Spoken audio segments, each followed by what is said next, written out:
ಈ ಒಂದು ಆರ್ಥಿಕ ವರ್ಷದಲ್ಲಿ ಅಂದರೆ 1/4/2025ರಿಂದ ನವೆಂಬರ್ ಅಂತ್ಯದವರೆಗೆ ಏನು ಮಧ್ಯಾಹ್ನ ಬಿಸಿಯೂಟ ಇರುವುದು, ಅದಕ್ಕೆ ಪೂರಕವಾಗಿ ಏನು ಅಜೀಮ್ ಪ್ರೇಮ್ಜಿ ಫೌಂಡೇಶನ್ ವತಿಯಿಂದ ಮತ್ತು ಸರ್ಕಾರದ ವತಿಯಿಂದ ಮೊಟ್ಟೆ ಕೊಡುವಂಥದ್ದು, ಯಾವ ಮಕ್ಕಳು ಹೊಟ್ಟೆ ತಿನ್ನಲು ಅವರಿಗೆ ಬಾಳೆಹಣ್ಣು ನೀಡುವಂಥದ್ದು ಹಾಗೂ ಕ್ಷೀರಭಾಗ್ಯ ಇದಕ್ಕೆ ಸಂಬಂಧಿಸಿದಂತೆ ರಾಜ್ಯ ಹಂತದಿಂದ ಜಿಲ್ಲಾ ಹಂತಕ್ಕೆ, ಜಿಲ್ಲಾ ಹಂತದಿಂದ ತಾಲೂಕು ಹಂತಕ್ಕೆ, ತಾಲೂಕು ಹಂತದಿಂದ ನಮ್ಮ ಶಾಲಾ ಹಂತಕ್ಕೆ ಅನುದಾನ ಬಿಡುಗಡೆ ಆಗ್ತದೆ.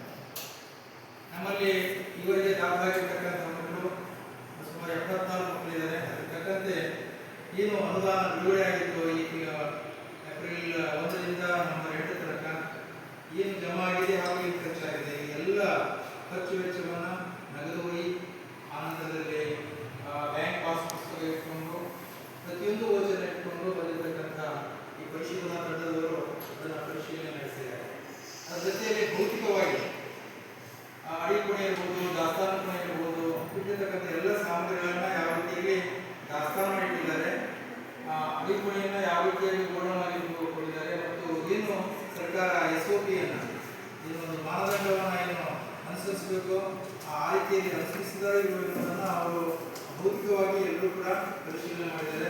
ಅದರ ಜೊತೆಯಲ್ಲಿ ಏನು ಪಂಕ್ತಿ ಭೋಜನ ಅಂತ ಇದೆ, ಬಹಳ ವಿಶಿಷ್ಟವಾಗಿರುವಂಥದ್ದು, ಮಕ್ಕಳಲ್ಲಿ ಏನು ಮಾನವೀಯ ಮೌಲ್ಯಗಳನ್ನು ಅನುಸರಿಸ್ತಕ್ಕಂಥದ್ದು, ಇದರಲ್ಲಿ ಎದ್ದು ಕಾಣುವಂಥದ್ದು, ಆ ಒಂದು ನಿಟ್ಟಿನಲ್ಲಿ ಅದು ಕೂಡ ಯಾವ ರೀತಿ ನಡೀತದೆ ಎಂಬುದನ್ನು ಅವರು ಅದನ್ನು ಡಾಕ್ಯುಮೆಂಟೇಷನ್ ಕೂಡ ಮಾಡ್ಕೊಂಡಿದ್ದಾರೆ. ಸೊ ಇವೆಲ್ಲವರ ನಡುವೆ ಬಹಳ ಮುಖ್ಯವಾಗಿ ಇಂದಿನ ಸಭೆಯಲ್ಲಿ ನಾವು ಮಂಡನೆ ಮಾಡುವಂಥದ್ದು ಖರ್ಚು ವೆಚ್ಚದ ವಿವರ.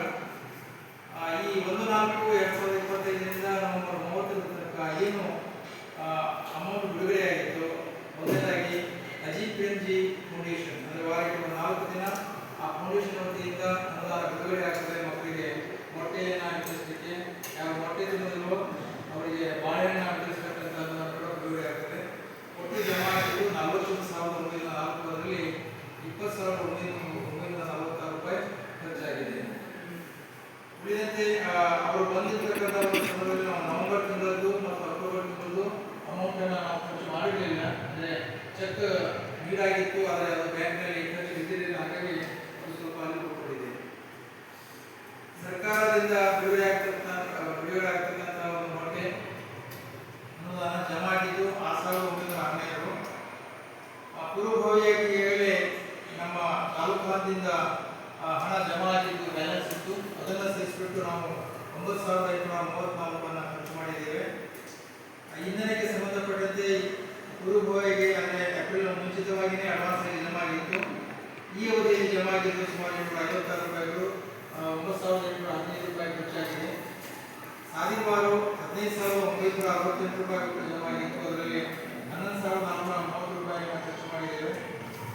ಆನಂತರದಲ್ಲಿ ರಿಜಿಸ್ಟರ್ಗೆ ಸಂಬಂಧಪಟ್ಟಂತೆ ಈ ಕ್ಯಾಶ್ ಬುಕ್ ನಿರ್ವಹಣೆ ಮಾಡಲಿಕ್ಕೆ ರಿಜಿಸ್ಟರ್ ಬರ್ತದೆ ಮತ್ತು ಸತ್ಯಾಪನ ಅಂದರೆ ಈ ತೂಕದ ಪತ್ರಗಳನ್ನು ಇನ್ನು ನಿಗದಿಪಡಿಸಿದ ಒಂದು ಇಲಾಖೆಯಿಂದ ನಾವು ಮೊದಲೇ ಕೊಟ್ಟಿದ್ದೇವೆ. ಅದಕ್ಕೆ ಸಂಬಂಧಪಟ್ಟ ಒಂದು ಶಾಲೆಗೆ 200 ರೂಪಾಯಿ ಅಂತ ಹಾಕಿರ್ತಾರೆ, ಅದರಲ್ಲಿ ನಾವು ರಿಜಿಸ್ಟರ್ ಖರೀದಿಗೆ ಒಂದು 400 ರೂಪಾಯಿ ಖರ್ಚು ಮಾಡಿದ್ದೇವೆ. ಹಾಗೆಯೇ ಸಕ್ಕರೆ ಸಾರಿವಾರು ನಮಗೆ ಈ ಅವಧಿಯಲ್ಲಿ 2,218 ರೂಪಾಯಿ ಖರ್ಚಾಗಿತ್ತು. ನಾವು 1-2 ತಿಂಗಳಷ್ಟೇ ಖರ್ಚು ತೋರಿಸಿದ್ದೇವೆ. ಇಲ್ಲಿ 450, ಉಳಿದಂತೆ ಉಳಿದ ಅಮೌಂಟು ಖರ್ಚಾಗಿಲ್ಲ, 450 ಖರ್ಚಾಗಿದೆ. ನಂತರ ಬಡ್ಡಿ ಈ ವರ್ಷ ಜಮಾ ಆಗಿದ್ದು 3,249. ಒಟ್ಟಾರೆಯಾಗಿ ನಮ್ಮದು ಆರಂಭಿಕ ಶುಲ್ಕು 2,40,126 ಇತ್ತು.